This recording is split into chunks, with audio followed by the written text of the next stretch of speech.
E aí pessoal, tudo bem com vocês? Para que o vídeo não fique muito longo e cansativo, eu vou dividir o tema da Revolução Francesa em algumas partes. Nesse vídeo aqui, eu irei falar sobre o que causou a Revolução. Certo pessoal? Então vamos lá. As causas que deram início à Revolução Francesa foram os grandes problemas sociais, políticos e econômicos que afetaram gravemente a França a partir de 1780.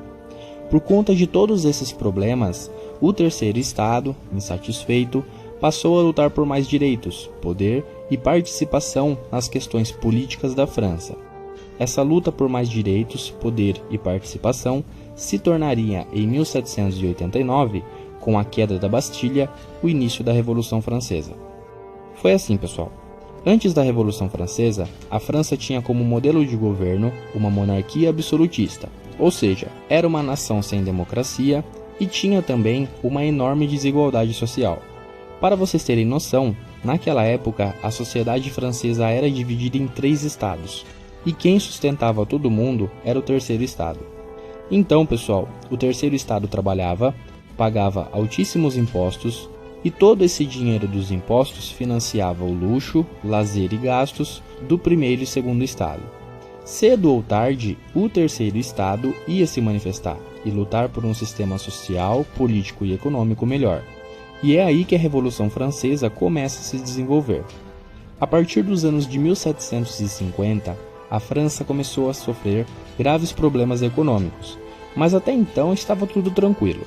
Porém, nos anos de 1780, muitos problemas afetaram a França de forma simultânea.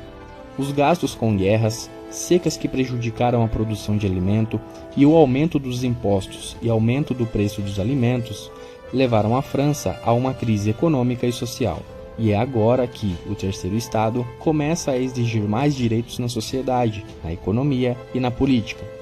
Para tentar controlar as crises econômicas, em 1789, Jacques Necker, ministro da Economia, propôs que o primeiro e segundo estado também pagassem impostos, só que a ideia foi rejeitada, obviamente.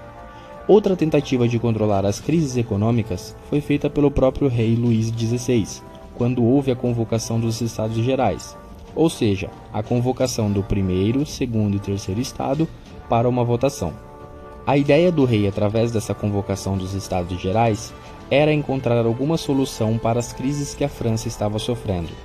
Porém, de acordo com o sistema de governo da França naquela época, cada estado representava um voto, ou seja, toda vez o resultado era 2-1 para o primeiro e segundo estado, pois o primeiro e segundo estado sempre andavam lado a lado. E é óbvio que nessa votação, toda a responsabilidade de superar a crise iria ficar por conta do terceiro estado.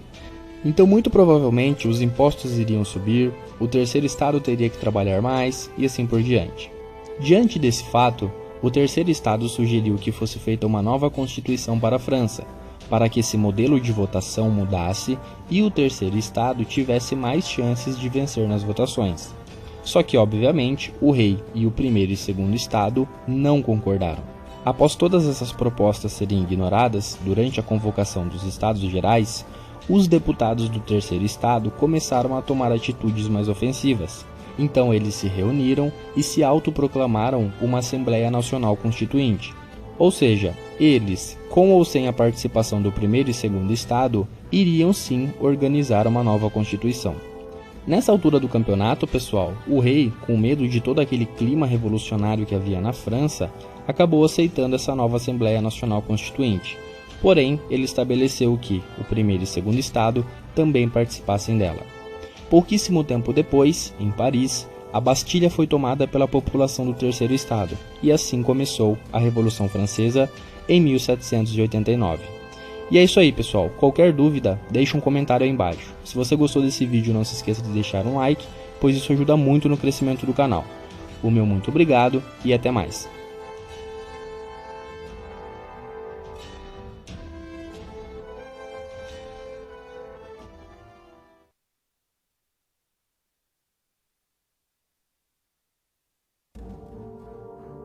E aí pessoal, tudo bem com vocês?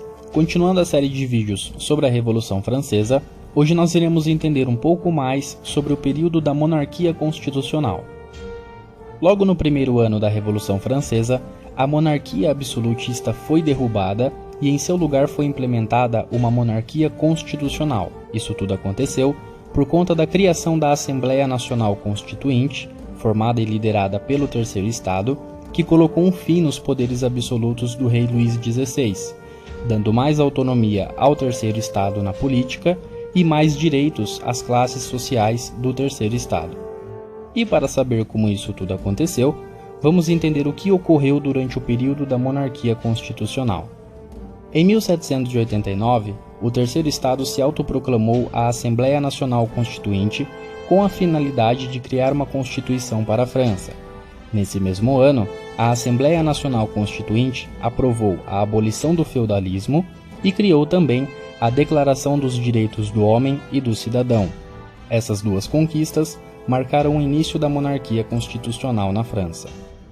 A monarquia constitucional foi um período onde o rei continuou no poder, porém deixou de ter poderes absolutos e passou a reinar através das leis que eram decididas e aprovadas pela Assembleia Nacional Constituinte enquanto a Constituição era elaborada. Então vocês se perguntam, por que o rei aceitou todas essas imposições e não reagiu? A resposta é simples, pessoal. A Revolução era uma grande ameaça para o absolutismo e o rei aceitava essas condições impostas pela Assembleia Nacional Constituinte na tentativa de controlar a Revolução e evitar o crescimento dela. A partir de 1790, começou a surgir na França uma conspiração de que o rei estava tentando realizar uma contra-revolução com o apoio da Áustria e Prússia para retomar o absolutismo na França. E em 1791, o rei tentou fugir para a Áustria. Foi capturado e foi culpado por traição, porém não chegou a ser condenado e continuou no poder. Nesse mesmo ano, a primeira Constituição francesa foi finalmente declarada, oficializando todos os direitos e leis que foram conquistadas entre 1789 e 1791.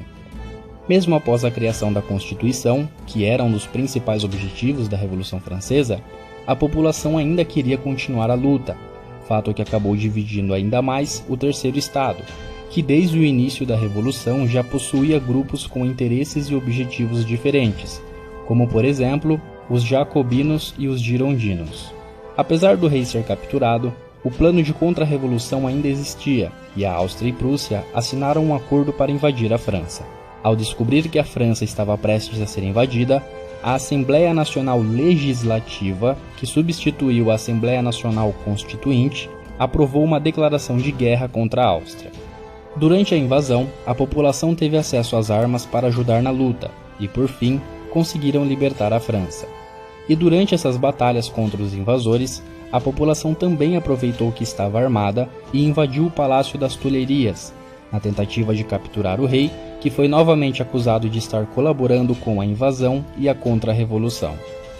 Em agosto de 1792, o rei foi capturado e mantido preso pela população que exigia sua morte.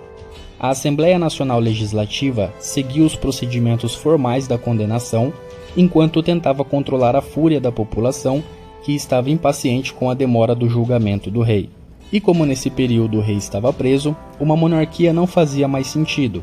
Então, no dia 21 de setembro de 1792, a Primeira República Francesa foi proclamada e o período da monarquia constitucional chegou ao seu fim.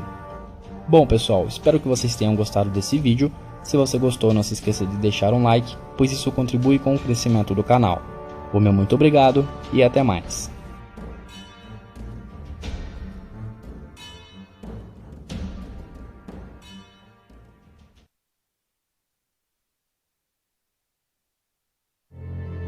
A Revolução Industrial foi um marco na história da humanidade, pois foi o ponto de partida de muitos fatores que mudaram o mundo naquela época e que ainda mudam até hoje. É importante lembrar que a Revolução Industrial é um processo de continuidade, ou seja, nunca acaba. É por este motivo que foi dividida em 3 fases e atualmente nós vivemos na terceira. Cada uma das 3 revoluções é marcada por características próprias, e também é importante